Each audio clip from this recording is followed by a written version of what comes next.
The Velkari delegation stood in rigid formation at the edge of the sanctuary dome, their crystalline exoskeletons catching the artificial sunlight in sharp, warning flashes.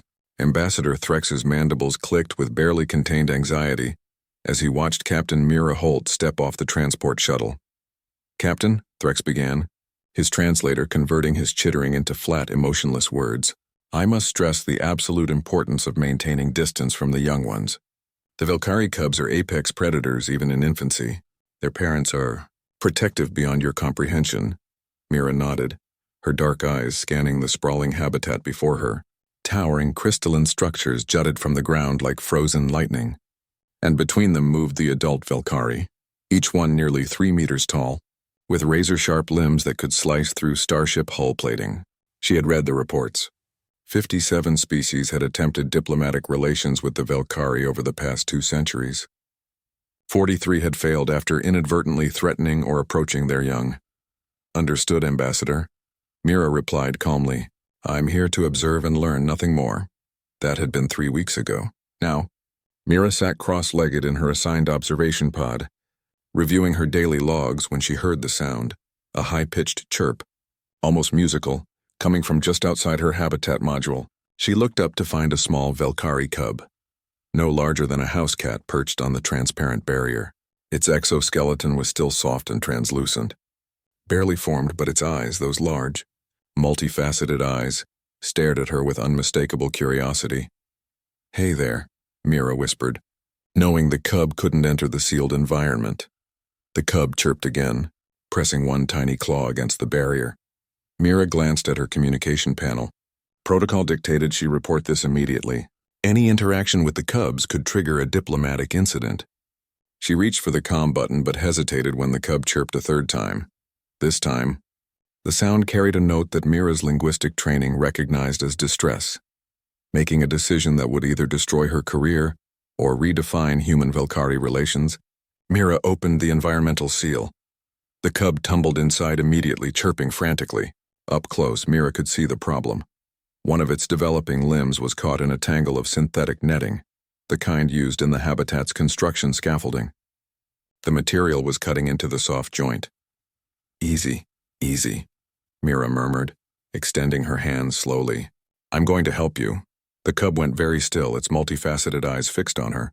Then, to Mira's surprise, it extended the trapped limb toward her. With steady hands and the small cutting tool from her survival kit, Mira carefully sliced away the netting. The cub remained motionless throughout, watching her with an intensity that sent shivers down her spine. When the last strand fell away, the cub chirped, a clear, bright sound, and nuzzled against Mira's palm. "You're welcome," Mira said softly. "Now you should probably get back to your family before the emergency alarms shrieked to life." Within seconds, 3 adult Velkari materialized outside her pod, their crystalline bodies reflecting the red warning lights in chaotic patterns.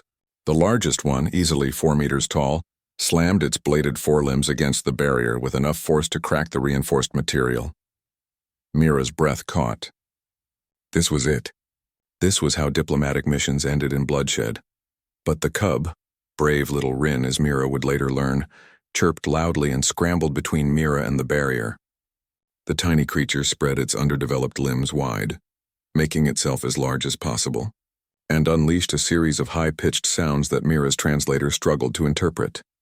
The adult Velkari froze. The largest one, Rin's mother, Mira realized, tilted her massive head, examining the scene. Her razor-sharp mandibles clicked softly, thoughtfully. Then she did something unprecedented in recorded Velkari history. She bowed her head. Ambassador Threx paced the command center, his anxiety making his crystalline body ring like wind chimes. "This is unprecedented. The Council demands an explanation. Captain Holt violated direct protocol." "Captain Holt saved a cub's life," interrupted Elder Velkari matriarch Shex, her ancient voice carrying the weight of centuries. She had arrived within the hour, flanked by the most powerful Velkari families. She showed no hesitation, expected no reward, and asked nothing in return. She simply helped. "But the protocols exist for safety. Your protocols exist because you fear us." Shex cut him off, her multifaceted eyes swirling with colors Threx had never seen. "Because you see us as predators first, people second. The human, She saw a child in need. That is all. In her habitat pod, Mira found herself surrounded by not one but 7 Velkari cubs. They had appeared throughout the day, one after another, each one chirping and nuzzling against her. Rin sat proudly on her shoulder, having claimed that spot as his own. When the adult Velkari finally entered, doors opening that had never been opened before, Mira stood slowly, her heart hammering. But instead of violence, she witnessed something extraordinary. Rin's mother approached and, with the gentleness that seemed impossible for such a deadly creature, touched her bladed forelimb to Mira's forehead, a gesture Mira's translator identified as profound trust and familial bond. They said humans were reckless, Shek spoke through the translators, her voice filling the pod. They said humans were dangerous. They said humans couldn't understand the sacred bond between predator and young. The matriarch's eyes swirled with warm golden hues. They were wrong. Humans understand what matters most, protecting the helpless regardless of species, regardless of danger, regardless of protocol. Rin chirped happily, nuzzling deeper into Mira's collar. Welcome, Shex continued, to the Velkari family, Captain Mira Holt. The cubs have chosen you, and we choose you too. As more cubs filled the habitat, chirping and playing, climbing over Mira with fearless affection, she realized something profound. Humanity hadn't won over the Velkari through superior technology, cunning diplomacy, or military might. They'd won them over by simply caring when no one else would.